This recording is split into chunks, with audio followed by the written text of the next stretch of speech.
So, sir, thanks for coming on the podcast. Do you want to quickly introduce yourself? Sure. First of all, thanks for having me. I'm Sir Wade Neistadt. I'm a 3D character animator and content creator, YouTube person who makes stuff about animation on the internet to try and help people learn animation, make the field more accessible, and overall just make cool stuff. Love that. I was curious too, like growing up, did you always want to be in a creative career, or was it something that you kind of fell into later on? Definitely fell into it. I was a computer science major in college, which I didn't finish, dropped out to do animation. But growing up, I always thought, well, my first ever thing, I want to be an inventor, and then things like that. But when I first picked like career things, it was going to be an engineer because that's what made money, and I was just kind of on that track for a long time, and didn't realize creative jobs were a real thing. I was in my mid-20s when I remembered this like core memory from when I was really young, like, oh, I wanted to make games at one point, but I didn't know what that meant. I was just like, oh, I love video games. I wish I could like make those. Okay, well, it's not like people make video games. I guess I'll just go find engineering or something. But anyway, all of this stuff is new to me in terms of like I never thought I would fall into it because I didn't know it existed. I guess like with your parents, like were they pretty supportive of whatever you did? I guess is like one way to start the conversation here. Absolutely. When I decided to do animation, it was in this longer story of how there was a short film competition in my college. They went around the country going to schools in the US and, hey, here's a camera, here's a week, make a movie. And mine was luckily not up against very many other good films, so it ended up winning a bunch of the awards. And then I went to the Cannes Film Festival to show it and learn about the industry and all these things. And so I was there realizing like, oh, film, movies, game, like I can do all this stuff. So I called my parents at like 3 a.m. my time. So for them, it's like 8 a.m. and like, hey, I think I'm going to drop out of school and do film. And they were just kind of like, okay, well, come up with a plan and do that plan. I was like, okay, I will. So they've always been super supportive. My dad's an entrepreneur, so the risk factor is not really too big a deal in our family. Got it. No, that's great because obviously I'm sure you're well aware with people you interact with that again, like art or animation is always kind of seen as an unstable career or not a real career at all. And in general, engineering is kind of one of those safe bets that it's like go do this thing and then go get a job. And I think a lot of people never actually kind of crosses their mind to actually do something that they enjoy versus something that they're actually passionate about. I think that's been at the core of my parents have always been really good about pushing us. I have 2 younger sisters. All 3 of us have been encouraged to do things that we enjoy and that make us happy, as long as there's kind of a hope for a future, even if it's just one that we perceive and other people don't really know about it. Like, well, as long as you think there's a plan, you can keep going. Because my parents also recognize that like normal jobs are still there. So it's not like this is a path you can never come back from or something. Yeah, no, absolutely. And I'm curious too, and by the way, very modest, mentioning that, there were no other good films, unfortunately. So I, won and went to Cannes. What was that experience like? Was it quite reconfirming that this is a potential career that you could go down, having both created something, but then also the reception of it being so well received? It was definitely a shock. I did not expect to even finish the movie, first of all. Like when I joined this little thing, it was like, I think it was, hey, make a short film and you could win a 1-year subscription to Adobe Creative Cloud, back when that was first a thing. And I was like, whoa, I can't afford that. That'd be great. And so, they even gave you like loaner laptops for the week. And it was my first time opening After Effects and following tutorials and trying to put like, the shatter plugin to blow open a wall. And that whole thing was really the beginning of my, I guess, what would you call it, functional understanding of any type of visual effects. Because at the time I was struggling to figure out like what I had learned a little bit about animation that it existed, character animation, and I learned about visual effects, both from the ILM Behind the Magic, like 2011, 2012 Battleship and Avengers breakdowns, and they're showing all the layers and compositing, and I was like, what the heck? How do I do that? And I hadn't figured out where you go to learn those things. And so when this competition came along, it was like, oh, I could make a movie, I could do those things. And then I realized it's a lot harder than it seems in those breakdown videos. So when it started to go and win stuff and bring me into this world, it was definitely, there was a sense of like, oh, I'm home. Like I can be creative and do these things that were always just kind of these side projects and procrastination tactics from my actual work. Like, oh, I can do those things as things I'm supposed to do. That's awesome. But then seeing how much work it was also exciting because I like learning stuff. And so it was like, oh, I know nothing. I can't wait to learn more things. And it was just, I don't know, it was encouraging to know that that was a path that I could jump onto and not be, quote unquote, procrastinating on what I'm supposed to be doing, but that could just be part of the journey. I love that. And I'm curious too, like, what was your first paid gig in the industry? DreamWorks. I was very fortunate. So when I dropped out of regular school, computer science, I went to Animation Mentor, the online animation school. Yeah, I'm good friends with Charles Boehner and all the other guys there. They're great. Yeah, they're fantastic. And I signed up over the summer. And it was funny because I signed up for like Creatures because I saw How to Train Your Dragon 2 at the big red carpet premiere. That's the movie that clicked for me, that was like, oh, that's what I want to do. Because I'm sitting like 8 rows behind Dean and Simon and all these people who made the film. And that's how I drew the connection of like, oh, they made this. I want to go where they are. They're at DreamWorks. I'm going to work at DreamWorks. I heard this is a trilogy. I want to work on the third one, which I didn't expect to actually happen. But I drop out of school, jump in Animation Mentor. I sign up for the Creatures, like flight dragon stuff. And they call me like a week later, the admissions people, like, hey, nice to meet you. Do you have any experience? No? Maybe you should start at the beginning. Oh, there's a beginning? Sure. Yeah, put me there.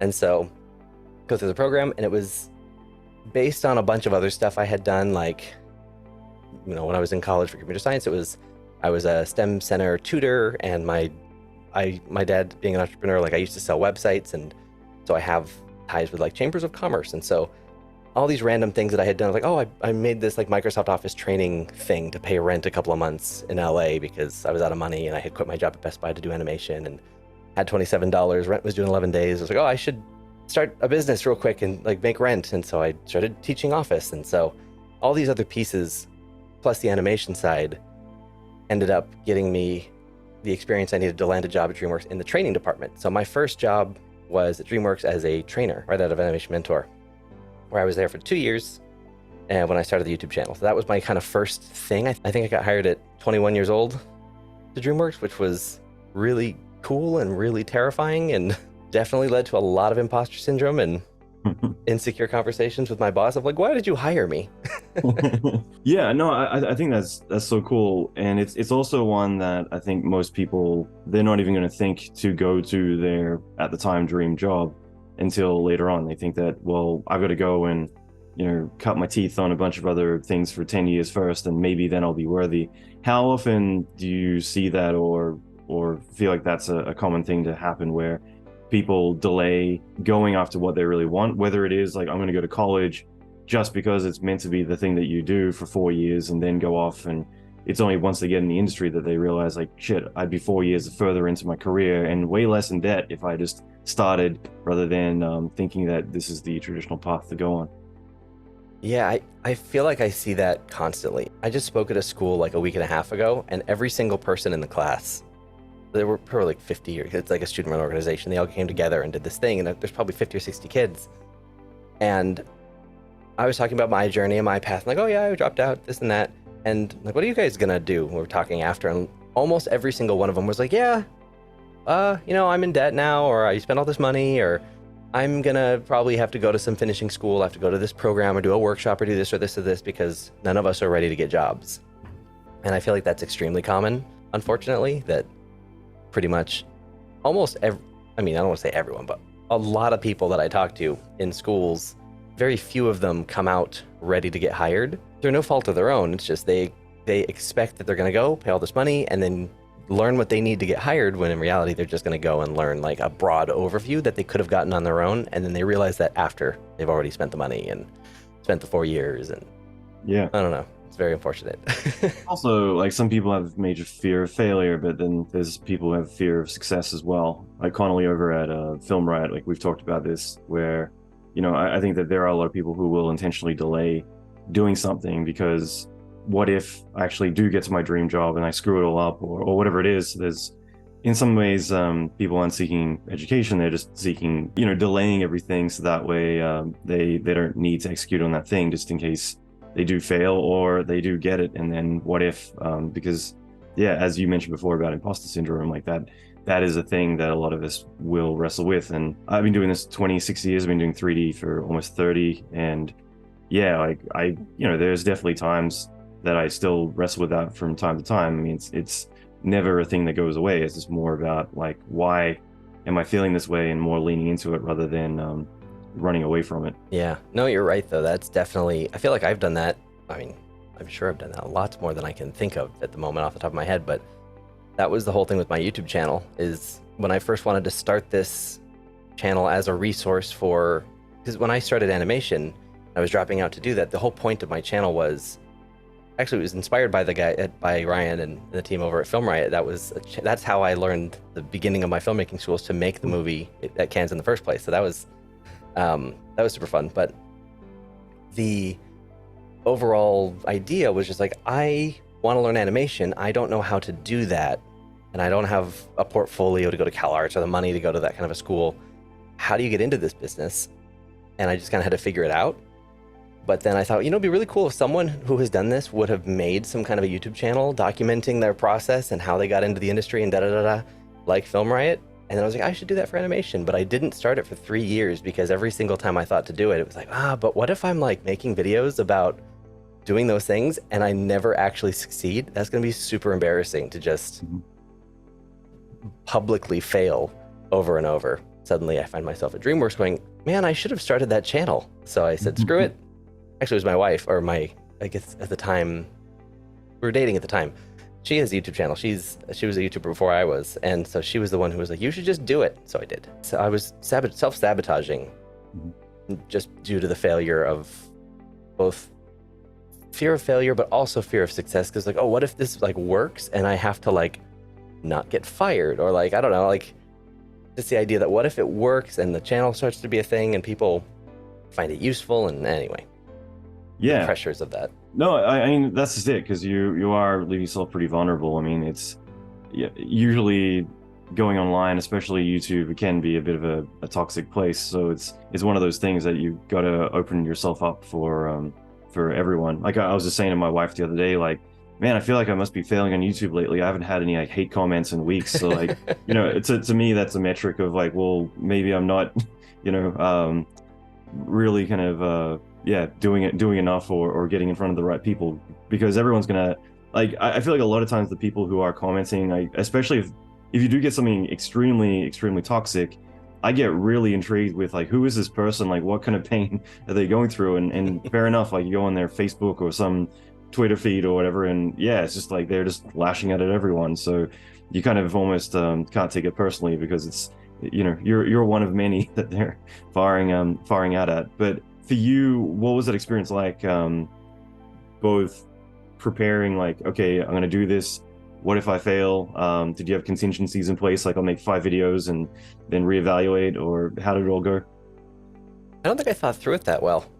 I think the thing that I had wished I had done when I was first starting was like, I wished I had like documented everything I had done to this point, because that was the goal. Even piggybacking on that, like how was it first received? Like, did you instantly get traction, or what was kind of the mental state initially posting videos and perhaps not really posting for anyone but yourself? I definitely didn't expect it to like find an audience or anything.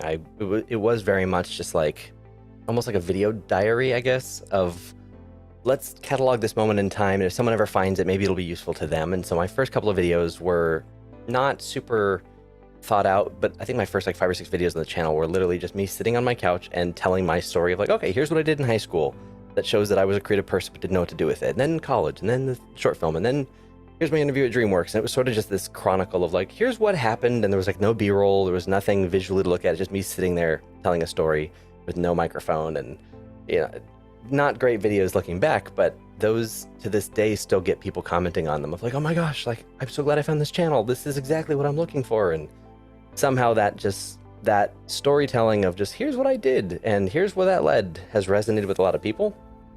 But it didn't start off that way. It definitely was just this little channel that had a bunch of friends from animation school or people that I knew being like, I remember when you used to do that. That's cool. Like people just kind of watch and comment. And it wasn't until probably like my 7th, I had a video pretty early on kind of blow up a couple months after it was posted, which was a video that I had been experimenting with, and it was really bad quality, not a video I was very proud of, but suddenly it's always those that explode and do really well and kind of put the channel on the map in the space, which was cool. But then suddenly I had people at work who were like, oh, I saw your YouTube channel. I'm like, oh my God, people in the industry are seeing this video. This is horrible. This wasn't meant for them. This wasn't supposed to be something that people saw. So some people have like not for kids at the beginning of most videos, and for you initially it might be like not for industry people. Right?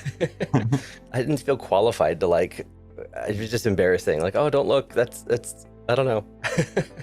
I find it interesting though. I mean, you know, there's definitely been times where I might be talking to a junior artist who does something that I'm like, oh wow, I didn't even know you could do that. You know, I feel like it doesn't really matter what level of experience you're at. Like there's always new things you can learn. And I think the advantage too of you know, a lot of people who may have been around for a long time, like this is a chance to kind of see like what is, you know, what is everyone else doing these days? Because maybe they get kind of stuck in their ways as well. You're super right. And I'm so glad that that is the general perception as well. Like it's such a personal internal thing to be like, no, this isn't good enough. Like no, people shouldn't. It's like, no, like there's plenty of times that I'll learn something from a YouTube channel that's like just starting off, or someone who's like literally a teenager animating in these softwares doing something like, oh yeah, I use this trick. I'm like, that's a really good trick. Like you clearly don't know how these other tools work.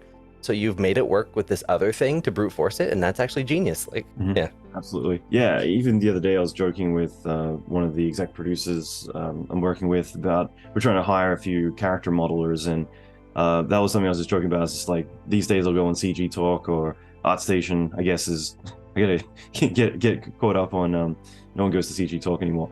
But yeah, you know, going to ArtStation, let's say, seeing people who are still in high school and they're doing work that's just phenomenal, that like, you know, when I started out, there weren't the tools around to be able to do things that easily and organically. But here are people who the technical bar has kind of been removed. So their creative ability just kind of comes out rather than needing to struggle with like, well, how do I build cut an edge and connect this poly with this one and, you know, sub D everything after that. It's just like, no, I get to just go and make the thing that I want, which, yeah, so there's so much talent out there now. It's amazing.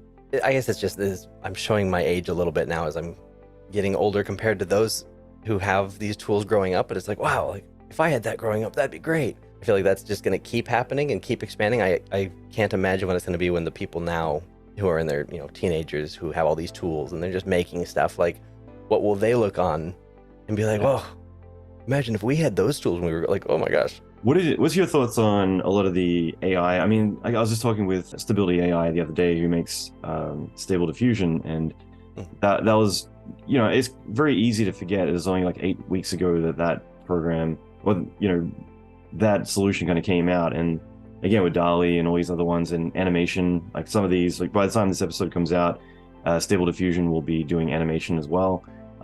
It's, you know, it's pretty crazy to see just all these new inventions, especially when with animation, you know, replace the mirror that's usually a little pocket mirror that's sitting on your desk. You know, you'll have a phone instead that you're just directly talking into and seeing it relayed into your animation viewport. Like, what's your take on it all? Like, has it been something that you've been following, intrigued by, or?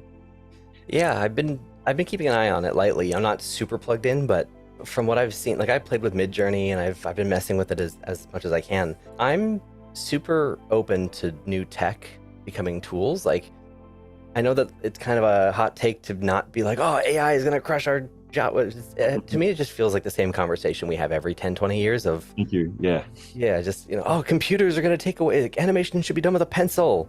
And then it was motion capture is going to remove the role of artists in animation. Now it's AI is going to take over. It's like, well, it's a tool. Like we have to find ways to utilize it and help us skip the parts we don't really want to focus on so that we can spend our time where it counts. Unfortunately, there is a side of AI art that, you know, people are abusing. They're taking people's images and they're creating other things. And like, there's a whole nother side of it where people are misusing it in ways that it's like, well, I don't know what to do about that side. But as far as the tech itself, I think it's a really cool new thing in the tool belt. Yeah, like a few of my friends pretty up there in terms of being traditional illustrators, and so some of their names are in the prompts by default. And it's interesting because most of them are actually pro AI. It's just they would love if the work generated in their style would just have a little, generated with AI next to it rather than generated by Mark Simonetti or different ones that then the internet's plagued with all these bits of work that they didn't actually paint themselves. And so I think just,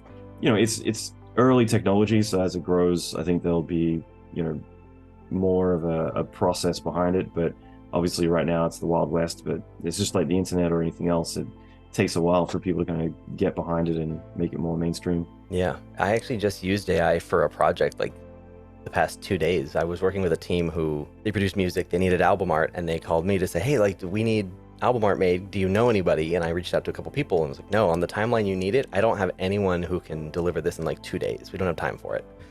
And so I just went to Midjourney and I just generated a bunch of different stuff that I thought would be kind of interesting. And I presented it all to them. I was like, hey, like, here are some options. What do you like? Which direction do we want to go? We kind of picked the zone, and then we actually went and used that as a reference point to create something from scratch. But it was really cool to basically just use the AI as an iteration tool to come up with a bunch of brainstorm stuff. That saves so much time. So I already feel like the benefits are, even with this early tech, like, it's already helping, which is really nice. Yeah, there's a few studios I've spoken to where their art director, like one, I was talking with Allan over at Mars, like Martians, Aliens, Robots, and Zombies, a bit of a mouthful, but they're over in Toronto, and he was referring to his art director where it usually take him about a week to paint up some concept work. Now with Midjourney and Stable Diffusion, he's just able to knock out iterations really quickly and kind of dial in what he wants. But like a few of my friends who are really heavy in AI, like that's their take as well. Is it's for an artist, it's a chance to art direct. It's just really, it's still your creative process. Just you're able to get there a bit faster. And I think of like Photoshop Content Aware and things like that, where it isn't taking your job, it's just taking the annoying steps out of the process to allow you to be more creative rather than anything else. So yeah, and I think it's also something that we've wrestled with a lot is I've been told 1,000 times, like, well, you're not an artist, the computer's doing all the work. So I mean, it's a battle that we're always going to lose. It's not like whenever someone's arguing that like AI isn't art, it's like, well, you're being told when you sketch on a Wacom that that's not art. It's a bunch of pixels. So it's you can't really win this argument with people who have their opinions, I think. Motion capture is not animation. Like, well, I mean, I'm still going to use it when I need to. So have your opinions. You're still posing in goofy poses and capturing yourself on camera prior to that. So like being able to translate a lot of those poses and animation into a computer rather than needing to then go and match it. It's just a different process overall. Yeah. I'm curious, like, what was the first YouTube video you ever posted? Well, first I ever posted was like a parkour demo reel. I used to do a lot of parkour and things like that. Nice. In my brief time trying to, like, the thing where everyone, I moved to LA, and I grew up in Southern California, but I moved to LA and like, oh, a commercial? Yeah, I'll act in that. Maybe I'll be acting, and put that on the YouTube channel. But first actual video was, I think it was just like, it was called How to Become an Animator, like intro, and it was me just telling like, oh, here's what to expect from this YouTube channel. But I think the first real video was, the first video in that series was me talking about the projects I was doing in high school, the kind of procrastination stuff of like, oh yeah, like I was supposed to do a math test, and instead I made this short video of like late for class or something, where I was running to try and make the minute bell, and I'm like parkouring up the walls and climbing over the rails, and then I do like visual effects in it or something like that. And it was just like, okay, like that was my first taste of like doing anything in this world. And so that video was that kind of stuff. The first like actual video with substance that's closer to what I actually made, I think was probably like I forget if it was, I think it was like a lighting video. It was like how lighting works in 3D or something, and how to do a 3-point setup. Which is ironic. It's weird that was my first thinking back, because like lighting is not my, maybe it was reference. I think it was video reference actually for animation. I don't know. Little tutorials. Cool. No, that's great. Having posted a lot of content, I guess, on YouTube and helping a lot of people. Like, what do you think are the common questions or pain points that a lot of people have when they're seeking out your content?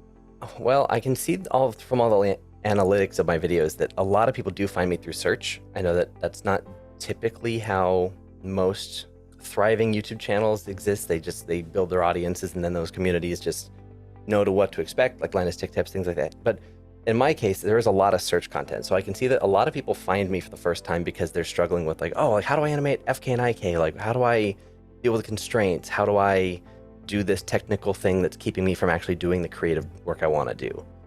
And so most of my like sleeper videos is what I kind of think of them as videos that they never perform well when I post them. They're not sexy in terms of like the title and the thumbnail, because who cares about like how to do constraint guide to my, like, it's not fun.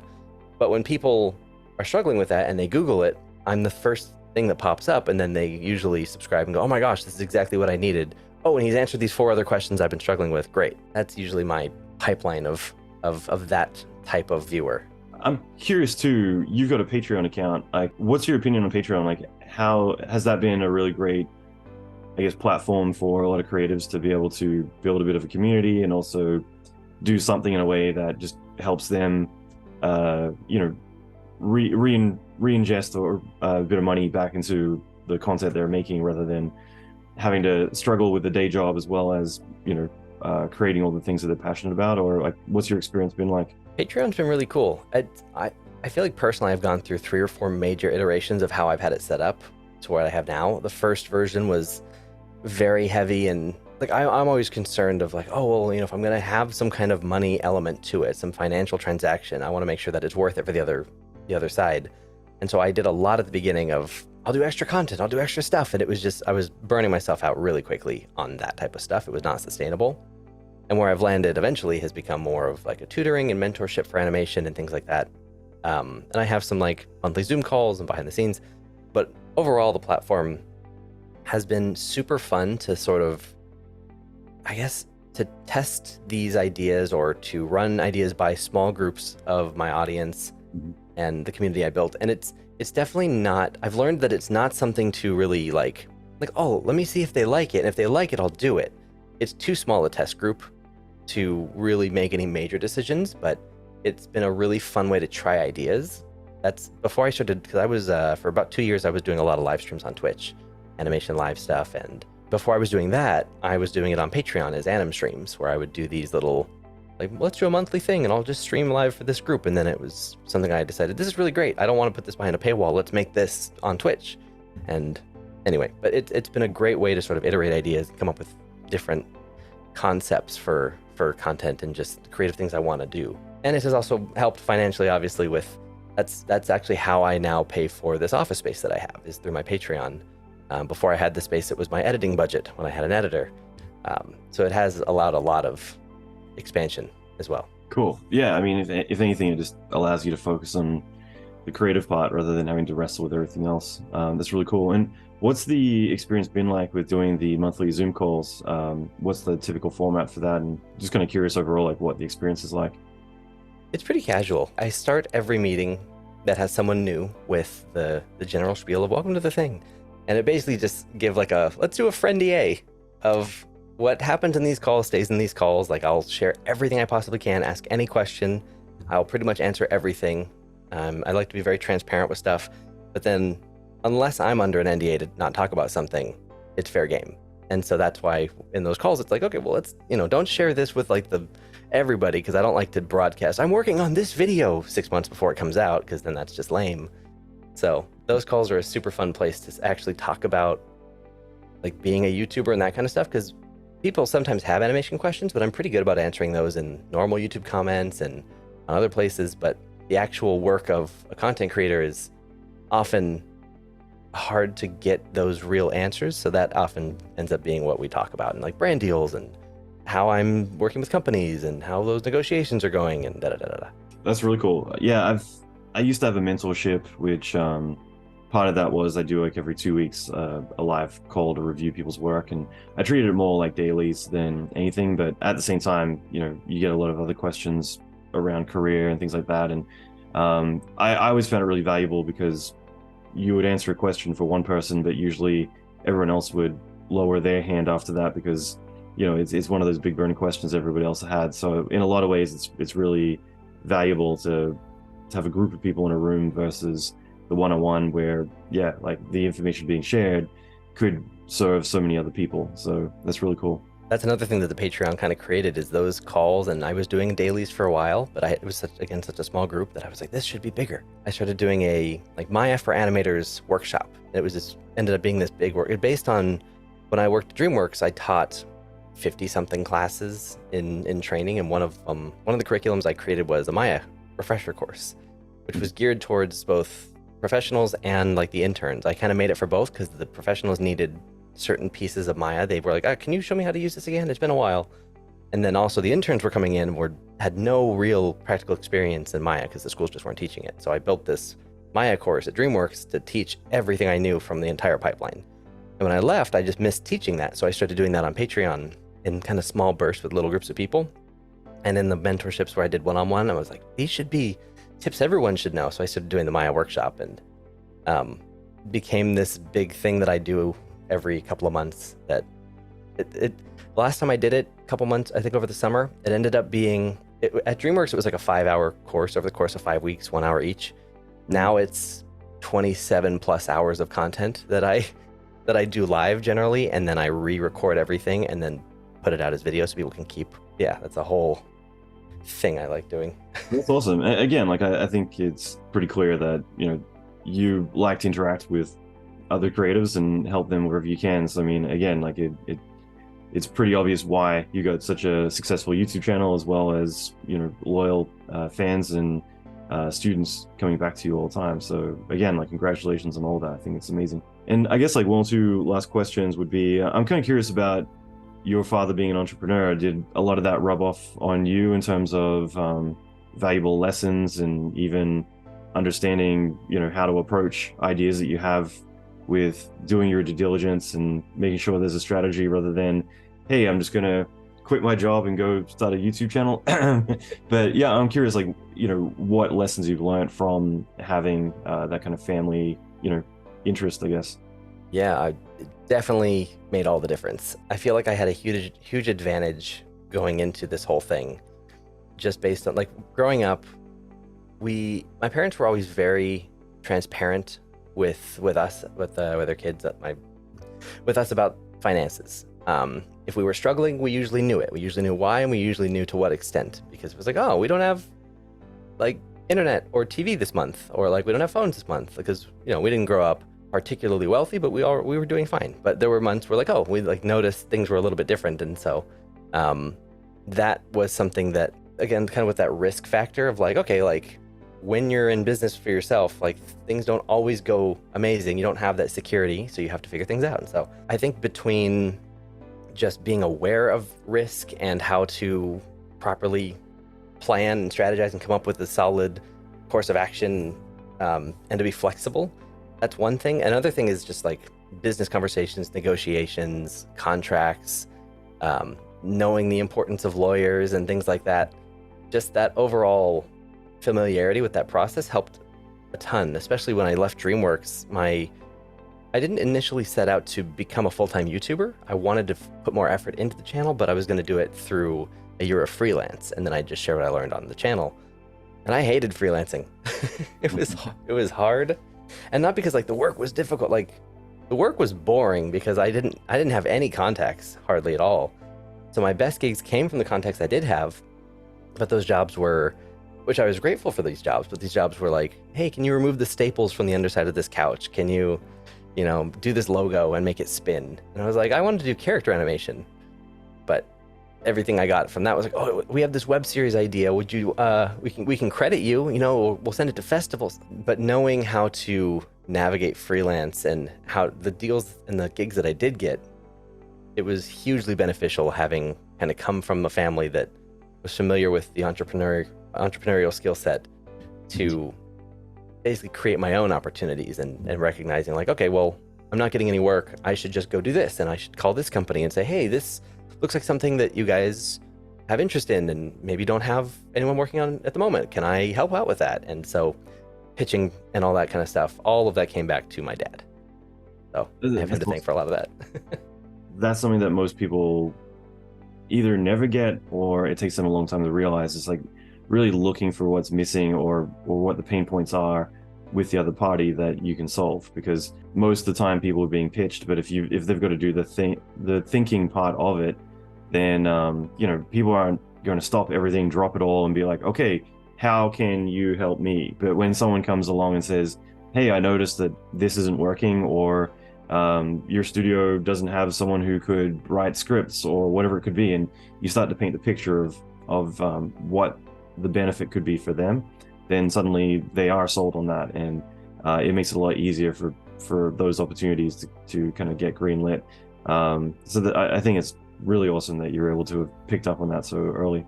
Yeah, I was very fortunate with a lot of the stuff in like early life. It all came back in really weird, helpful ways that I'm very grateful for all of that. You know how in school it's like, I'm never going to use this. Why am I learning calculus? This is going to be useless in my life. Joke's on me. Derivative graphs and stuff are the one thing I was good at in calculus. It's the graph editor in Maya. Like, I don't get to say I'll never use. I use it every day. So I guess that's probably my last question would be just that, like, having a computer science background, do you think it's beneficial for a lot of creatives, even animators, to have some kind of technical understanding, not necessarily as a prerequisite, but as a benefit in a lot of cases? I think it helps a lot. It's definitely not something that someone has to go out of their way to do if they don't already have it, but it's one of those things that every piece of your life you'll find a way to fit it in. And so if you have a technical background in any way, I think it's wildly beneficial. I don't consider myself a very creative artist. I struggle with ideas in general, coming up with just good. I really struggle when it comes to like, oh, we have all these things we could do, or the blank canvas syndrome of like, oh, there's so much I could do, and what do I make? And I just kind of freeze. Mm-hmm. I tend to lean on the tech and the technical stuff of, in my case, like understanding the software, because software is not supposed to be a barrier. Mm-hmm. Or even, you can't point to the software and say, well, it's the software's fault I'm not getting a job or I'm not succeeding. People do. People do. And that's something that, like, that doesn't count. Like, that doesn't work as an answer. Mm. But I do think it can go the other way, where if you understand a tool really, really well, and you understand how it can help you, what it can do for you, if you're stuck and like, I don't know what to do, there's too many options and I don't know where to begin. You can start by just saying, okay, well, what's a cool tool that nobody's really leveraged and done something interesting with? Like, I'll just use that and make a cool thing, and maybe that'll spark an idea. And so I consider myself a very technical artist when it comes to things like that, because my process is very limited in just raw creativity and brain power. It really comes from just what I just mentioned. It just really comes from knowing tools and tricks and just figuring out ways to spark creativity by combining things I've seen and trying to use that to inspire new ideas. I don't know. That's so awesome, man. Again, Sir Wade, I appreciate you taking the time to chat. This has been really cool. Where can people go to find out more about you and check out your Patreon, your YouTube, and everything else? And obviously, I'll link to everything in the show notes. Sure. I'm pretty easy to find online. There's not a lot of Sir Wades, so Google that on YouTube, Twitter, Instagram, TikTok, all the things. My handle is usually just at Sir Wade or at Sir Wade FX, because for a while I thought I'd be a VFX artist and be in Houdini, but I found character animation first, so I'll do both at some point. So awesome. Sir, thanks so much, man. Really appreciate you taking the time. This has been really great, so thank you. Thanks for having me.